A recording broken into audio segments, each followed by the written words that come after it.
ಭಾರತೀಯ ಸೇವಾ ಸಮಿತಿ ಹಾಗೂ ಎಲ್ಲ ಒಕ್ಕೂಟದ ನಾವು ವಡಾಳ ಸಾಹೇಬರು ಮತ್ತು ಸಾರವಣ ಸಾಹೇಬರು ಎಲ್ಲರೂ ಸೇರಿ ಒತ್ತಾಯ ಮಾಡ್ತೇವೆ.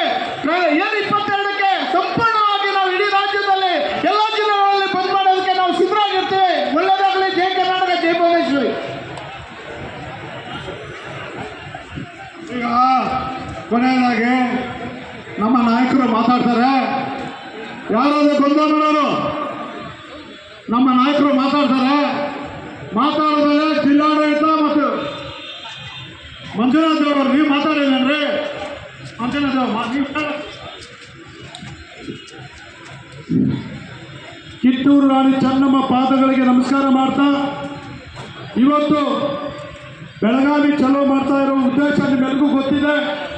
ಈಗಾಗಲೇ ಎಲ್ಲ ನಾಯಕರುಗಳು ಮಾತನಾಡಿದ್ದಾರೆ. ನಮ್ಮೆಲ್ಲರ ಒಕ್ಕೂಟದ ಉದ್ದೇಶ ಒಂದೇ. ಬೆಳಗಾವಿಯಲ್ಲಿ ದಶಕಗಳಿಂದ ಅಶಾಂತಿ ಮೂಡ್ತಾ ಇರ್ತಕ್ಕಂಥ ಮಹಾರಾಷ್ಟ್ರ ಏಕೀಕರಣ ಸಮಿತಿ ಮತ್ತು ಶಿವಸೇನೆಯನ್ನು ಕರ್ನಾಟಕ ರಾಜ್ಯದಿಂದ ನಿಷೇಧ ಮಾಡಿ ಅದರ ಪದಾಧಿಕಾರಿಗಳ ಗೂಂಡಾಗಳನ್ನು ಕರ್ನಾಟಕದಿಂದ ಗಡೀಪಾರು ಮಾಡಬೇಕು. ಮತ್ತೆ ಕಳಸಾ ಬಂಡೂರಿ ಮಹದಾಯಿ ಯೋಜನೆಯನ್ನು ಜಾರಿ ಮಾಡಿ 2-3 ಜಿಲ್ಲೆಗಳಿಗೆ ಕುಡಿಯೋ ನೀರಿನ ವ್ಯವಸ್ಥೆಯನ್ನು ಮಾಡಿಕೊಡ್ಬೇಕು ಅಂತೇಳಿ ನಮ್ಮ ಹೋರಾಟ ಆಗಿದೆ.